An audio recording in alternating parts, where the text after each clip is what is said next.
Merci.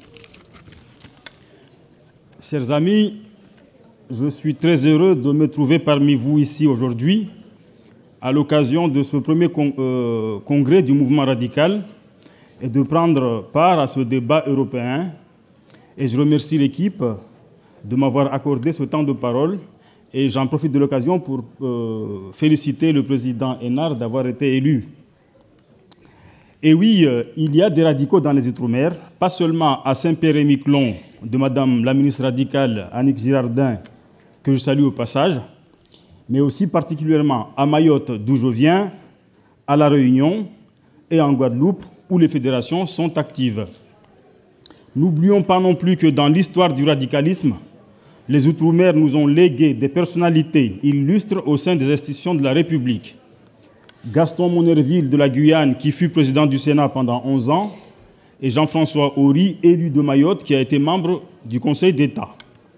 Alors, pour entrer dans le vif du sujet, à savoir celui de notre choix de stratégie et de projet européen, j'allais dire que notre manifeste pour les élections européennes est en parfaite adéquation avec les enjeux des régions ultrapériphériques, parce que, décliné outre-mer, ce manifeste pourrait s'intituler comme ceci: construire notre intégration européenne, relevons les défis du développement économique et de la mondialisation.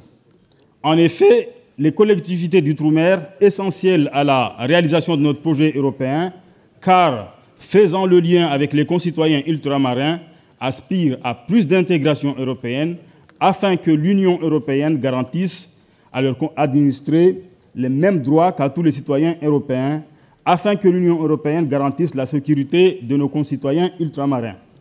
À l'heure où le président de la République, dans sa récente lettre adressée aux citoyens européens, propose la remise à plat de l'espace Schengen, les régions ultrapériphériques françaises, ne faisant pas partie de cet espace politique commune en matière d'immigration, d'asile, d'accompagnement des étrangers et de protection des frontières, n'est-il pas opportun de les y inclure afin d'éviter à ces RUP de subir les migrations?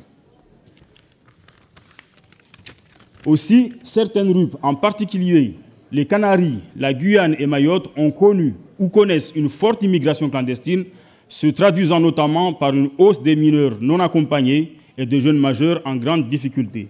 Cette immigration pose des problèmes de gestion sur ces territoires et encore plus pour ceux qui ont une démographie galopante comme Mayotte.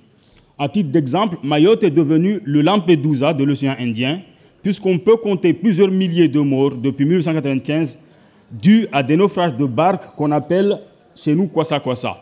Mayotte a procédé à 23 000 reconduites à la frontière d'étrangers en situation irrégulière en 2016, 25 610 en 2010, et totalise plus de 3 000 mineurs non accompagnés sur une population de 212 645 habitants en 2017. Plus de 90% de l'activité sociale à l'enfance est une conséquence directe de l'immigration clandestine. Dans ce contexte où l'immigration clandestine, particulièrement en Guyane et à Mayotte, est source de tensions sociales et s'ajoute à une montée de l'insécurité, nous, les ultramarins, demandons qu'une analyse soit menée sur l'opportunité pour les RUP françaises d'être intégrées dans l'espace Schengen. Je vous remercie de votre attention. Vive le radicalisme, vive la République, vive la France. Bravo, merci. Merci.